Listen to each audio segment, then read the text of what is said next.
Good evening, Commonwealth, and thanks for watching the Channel 2 News. I'm Ashley McDowell. And I'm Adriana Cotero. Let's take a look at tonight's top stories. Another fire was started today, this time next to a school. Also tonight, the wave buoy outside of Tonopah is redeployed after going adrift from Super Typhoon U2. And representatives from other parts of the world are here in Saipan this week. We tell you why.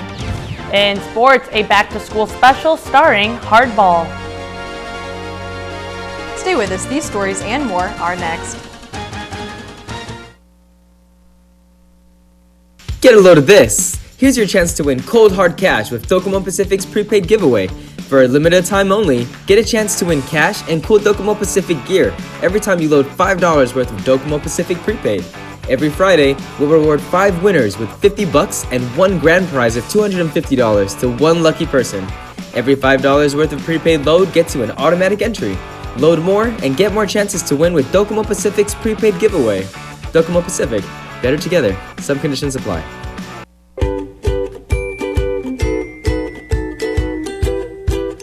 Winigi PHI Pharmacy in Gofadahi, Ihinim Lomo.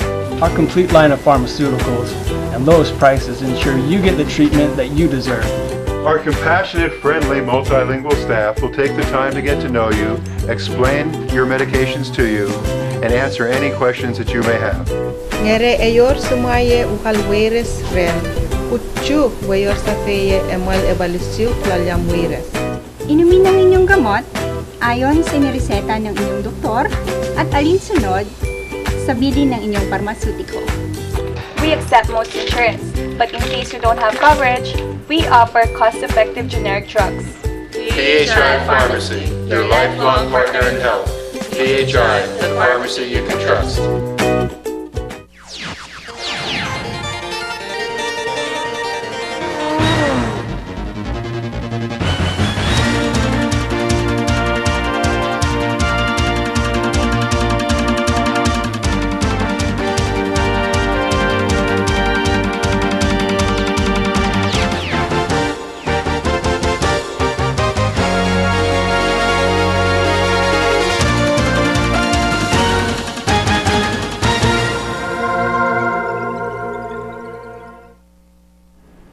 Hafa-day Tirawami and good evening, Commonwealth. Today is Tuesday, May 14th, 2019. A grass fire the size of a house lot broke out today next to Oleai Elementary School. Take a look at this footage. KSPN was first at this scene. Not too long after, the Department of Public Safety arrived, followed by the Girapan Department of Fire and Emergency Medical Services. DFEMS says the fire was reported at 12:15 p.m. and at 1:12 p.m. the fire was extinguished. Engine 2 from Girapan was at the scene with help from Susupi Rescue. No one was harmed and there was no property damage. As of news time, DFEMS is still investigating the cause of the fire.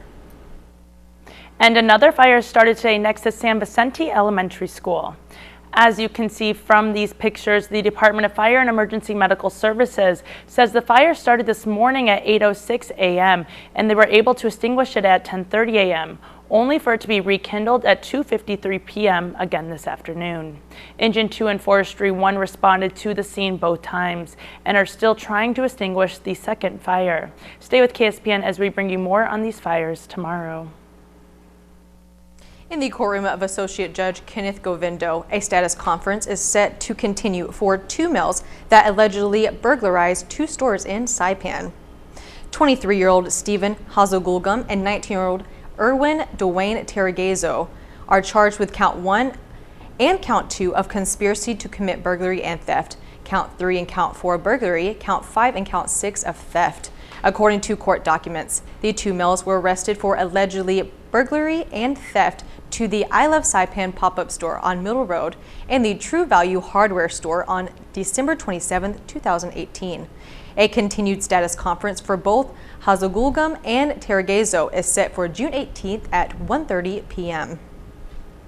Also in court, a motion to compel is held for a 41-year-old male that is pleading not guilty to 3 counts involving sexual abuse to a 14-year-old minor.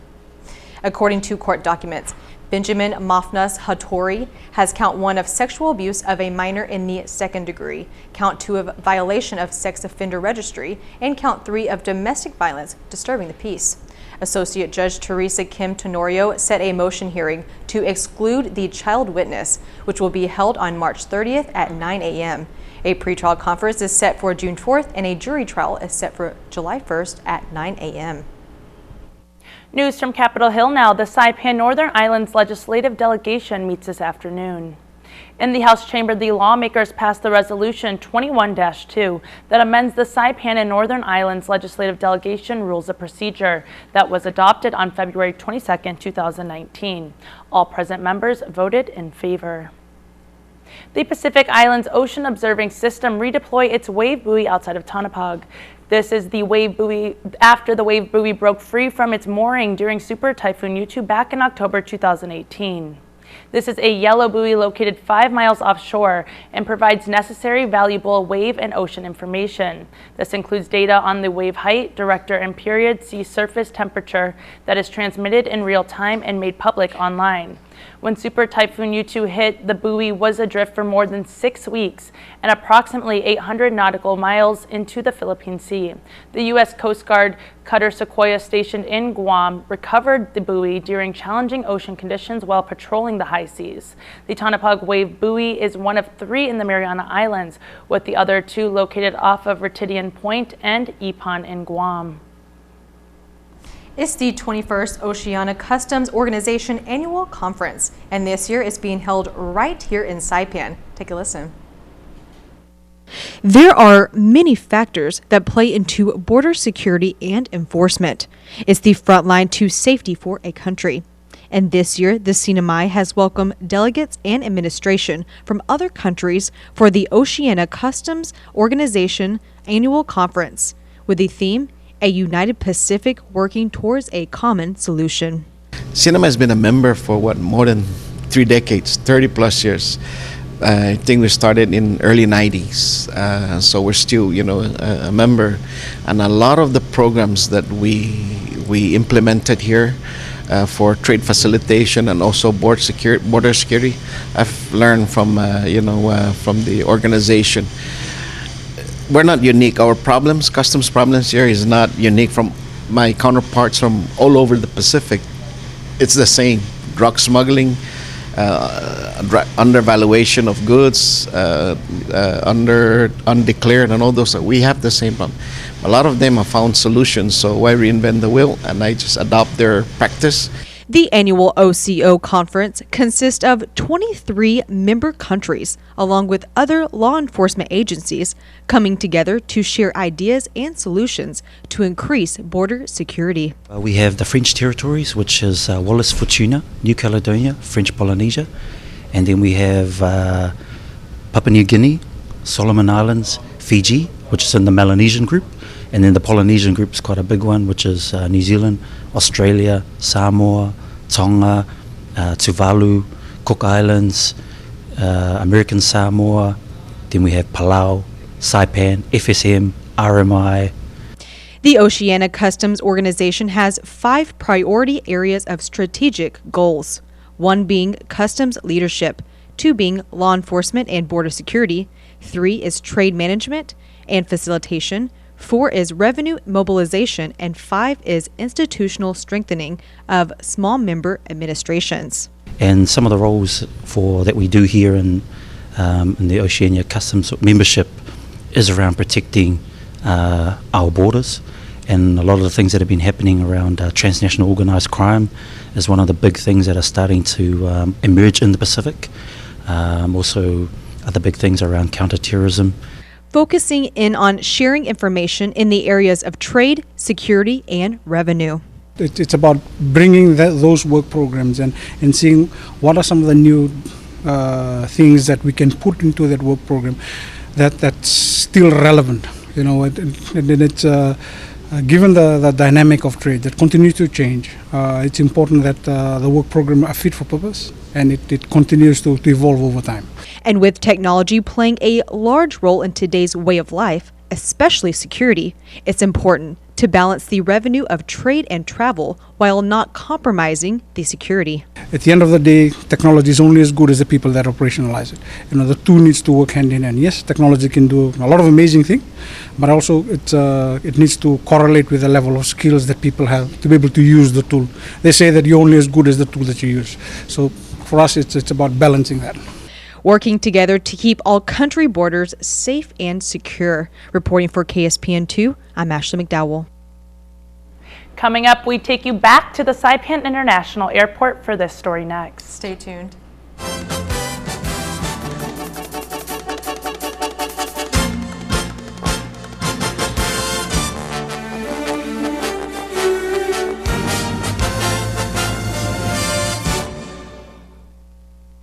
Get your daily serving of 4G LTE data with IT&E's daily prepaid plans. Choose from the best priced plans in the Marianas. Get 1 gigabyte of data for $2.50 a day or choose a $1.50 or $2 plan. Need more data? Top up. Get 100 megabytes for $1 or 1 gigabyte for $10. Visit any IT&E store or call us to learn more and ask about our prepaid loyalty plan. IT&E. Explore your world.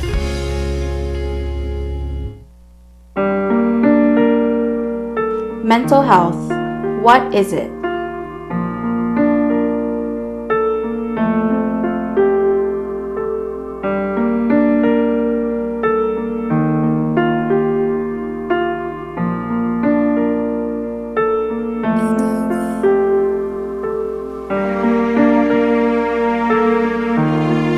What is it? What is it? It is my feelings. It is my emotions. It's what's in my head. It is being able to realize his or her own potential. It's coping with normal stresses in life. Half of adult mental illness begins before the age of 14. Over 40% of children ages 13 to 17 experience behavioral problems even before they reach the 7th grade. Suicide is also the third leading cause of death among youth ages 15 to 24. These numbers are not easy to absorb, which is why we want to remind the community that the emotional well-being of a child is just as important as their physical health. The Community Guidance Center Systems of Care under the Commonwealth Healthcare Corporation offers an array of services and support for children and youth ages 5 to 21. One of the most important ways parents can help is to listen to their children and to take their feelings seriously. They may want change, they may want a hug, or they may want to seek professional help. So take the time to talk to your children and understand how they feel, because children's mental health matters.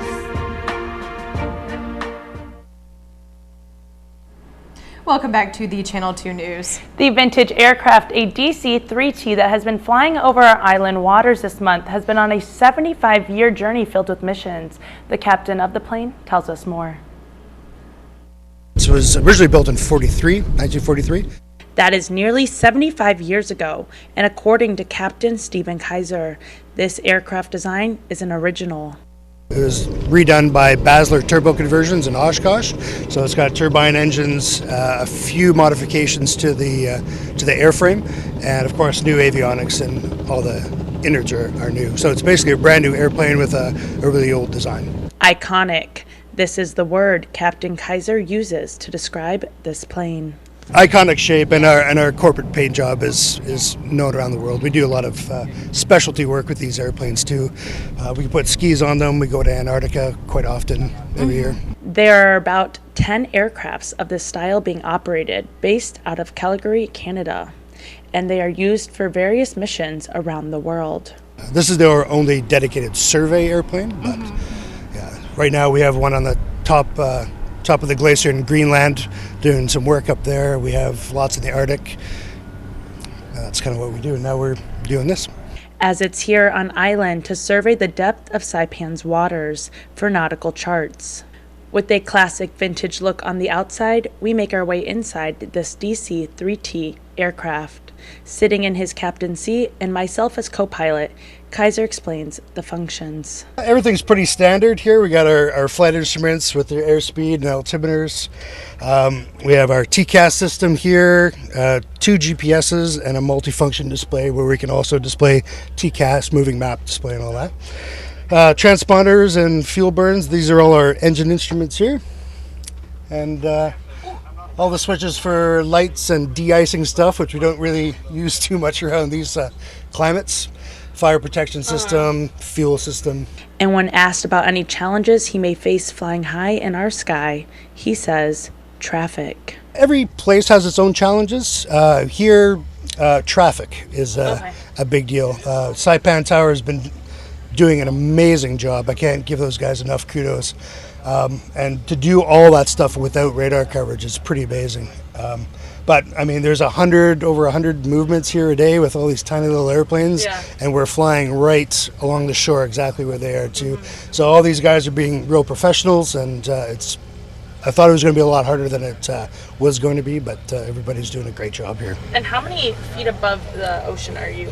It depends what the sensor wants us to do. It wants us to fly at GPS altitude in meters, so we have a little display that we put up, and it tells us the information we need to do for the survey, but generally speaking, it's about 1,200 to 1,300 feet above the water. Yeah. Captain Kaiser, along with this project team, are here on Saipan for their first time. And seeing it from above, he says, it's unlike anything he's seen before. The blues of the water, and it's really distracting to do a job and not stare out the window and just admire the beauty of this place. Oh, now a daily distraction, huh? Yeah, I was gonna say, have you ever seen a blue lagoon like that? No. Mariana's Blue Lagoon is what I call it. It's, yeah, you guys are pretty lucky. Pretty lucky to be here, for sure. Lucky we live, Saipan. Reporting for KSPN2 News, I'm Adriana Cotero. On Guam, a new decree by Pope Francis is mandated and supported by the local diocese. KUAM reports. Hafide Sinamai, here's what's making news on Guam. Every archdiocese across the globe must now report and investigate any allegations of sexual misconduct. It is the latest move by the Vatican to address a child sexual abuse crisis that has rocked the Catholic Church, including right here on Guam. Nestor Locanto reports. The new decree by Pope Francis is meant to hold bishops directly accountable for sexual abuse cases, says Archdiocese of Agana Chancellor Father Ron Richards. What this is added to as well is a reporting of bishops, which clearly we here on Guam were personally affected by, with former Archbishop Apparon and everything that's gone on in that. More than 200 child sexual abuse cases have been filed against local clergy, including Apparon himself, and Father Richards concedes that for victims, this may be too little, too late. People can say that, and that can be a legitimate argument, right? But it was done, and it's a good thing that it happened. And did it happen too late? Yes, but it happened. So I think we should embrace the fact that this actually is now mandated. We also spoke with concerned Catholics of Guam President David Sablan, who says while they generally support the latest decree, they want to make sure it doesn't just stay in-house. Father Richards says it won't. If someone comes forward with something, we're going to go to civil authorities with it. You know, and this is even if it happened 20 years ago, because we'll let the civil authorities decide whether there should be civil prosecution or not. We're not going to make that decision. We'll give it to them, and they might say it's out of the statutes of limitations. There's nothing we can do. That's fine, but from an ecclesiastical point of view, there's stuff we can do. Sablan also worries about the church's support for the accused and the perception it gives off to potential victims. We can't just cut them off and then they have no source of income. They're living on the street or anywhere to live. And I realize that's a difficult thing for people to understand. You haven't tried this person. It's an accusation at this point. We absolutely would put them on administrative leave. They would be on leave, not allowed to any type of active ministry while the process is going on. He says many of the safeguards against sexual abuse were implemented when Archbishop Michael Burns arrived 2 years ago, but he admits there may be many who still question the church's resolve and if it's capable of policing itself. I would say someone who's skeptical is going to say no. And I can understand that. because the proof of what's gone on in the past doesn't lend to why should I believe you now that you've just written that down there. And I respect that. I can't speak for what happens all over the world, but I can speak for what's happening here on Guam.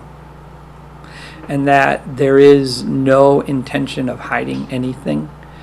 We have a review board here in which the motu proprio allows for the development of.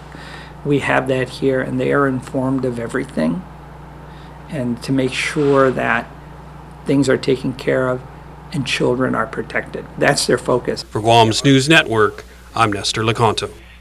Stay informed 24/7 by checking out KUAM.com or downloading the KUAM News app available for iOS or Android. Reporting for KSPN2 News, I'm Sabrina Salas-Matanani. Thank you, Sabrina. All right, coming up, we travel 8,000 miles to cover this game. It was worth it.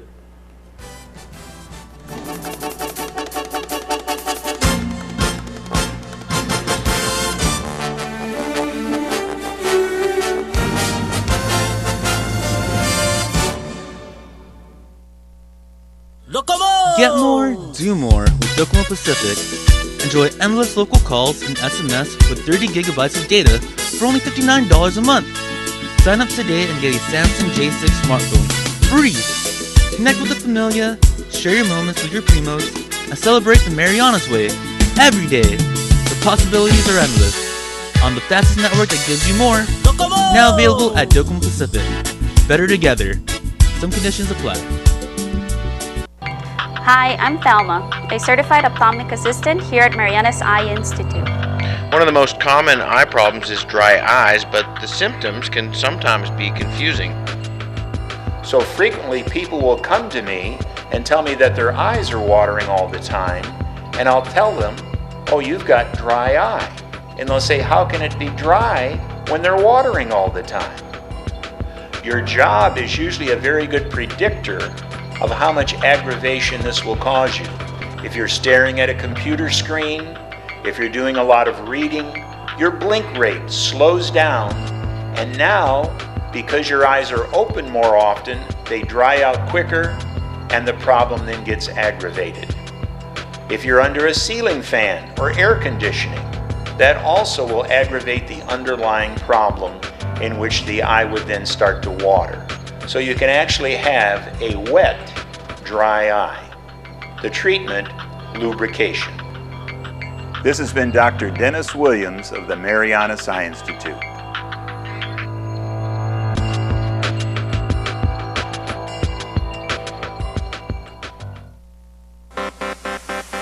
So what are you going to do this year? At Gold's, a dedicated fitness studio with a cushioned floor is perfect for group exercise. The cardio room features a variety of treadmills, bikes, steppers, and ellipticals. Fitness machines will help you achieve your goals, and the largest free weight area on Saipan gives you comfortable space to work out.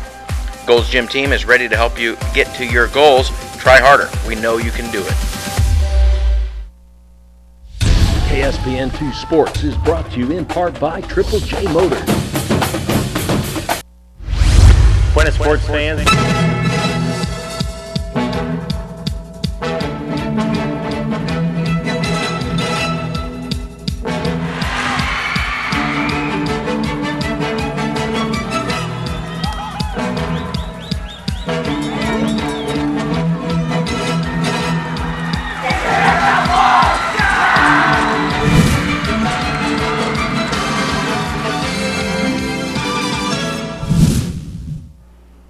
Buenas sports fans, last night we took you to a Major League Baseball game. Tonight, we're going to a College Division I baseball game.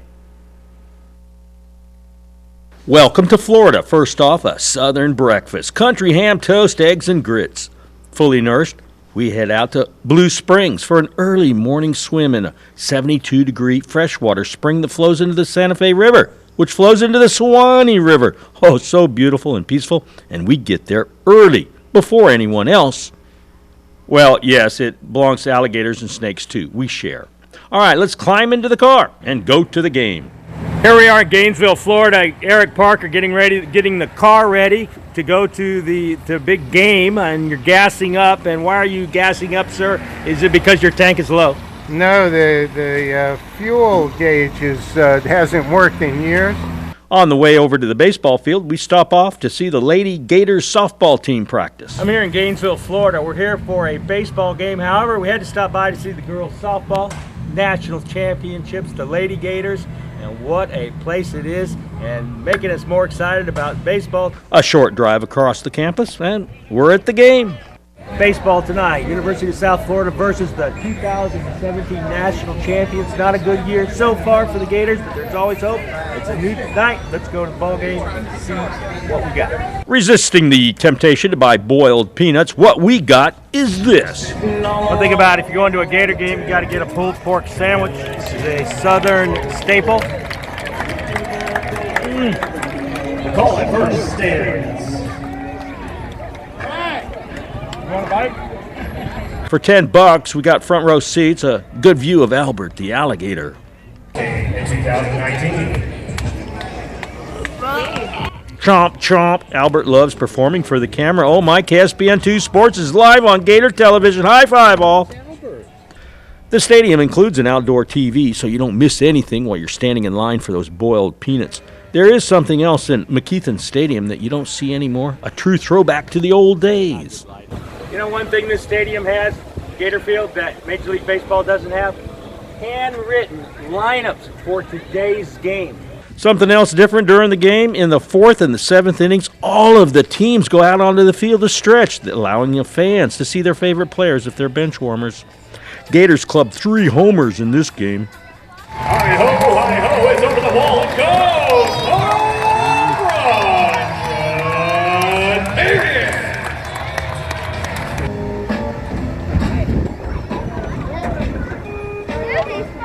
After watching the Gators dominate the South Florida Bulls, we sputter home.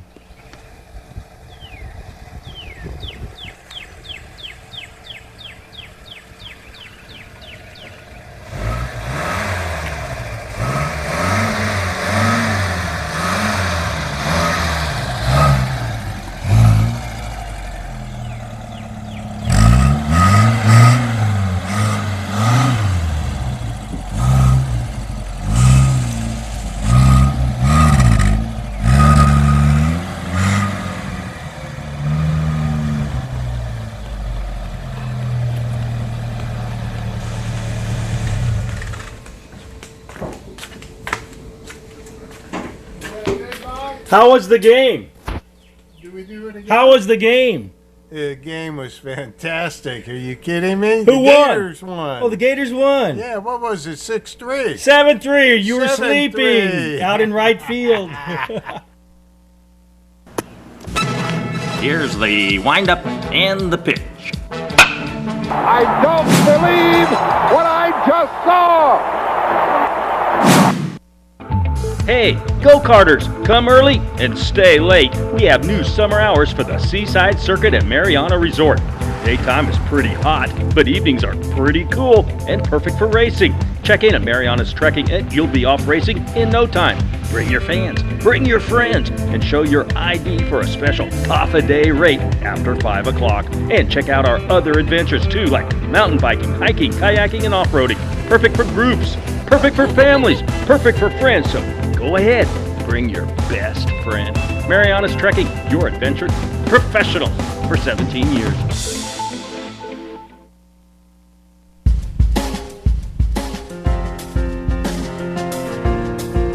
If you thought it was hot today, it's because it was. In fact, it was the hottest day of 2019. Our high temperature today was 91. The heat index reached 100. The low 79. Humidity 57%. Tomorrow, partly sunny. Isolated showers, maybe, maybe not. East winds 10 to 15 miles an hour. High 89, low 79. Seas 2 to 4 feet. Sunrise 5:48. A low tide just before lunchtime. A high tide right before dinner time. And then a beautiful sunset. Green flash last night. A double one at 6:38.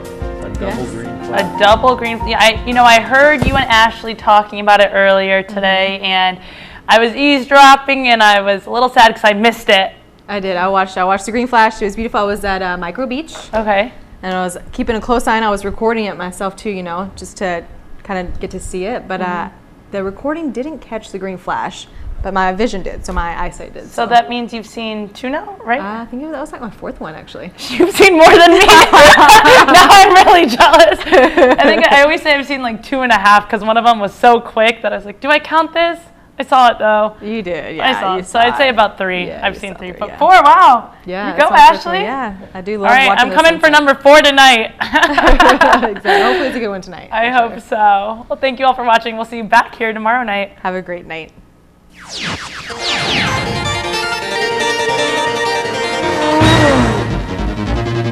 Oh.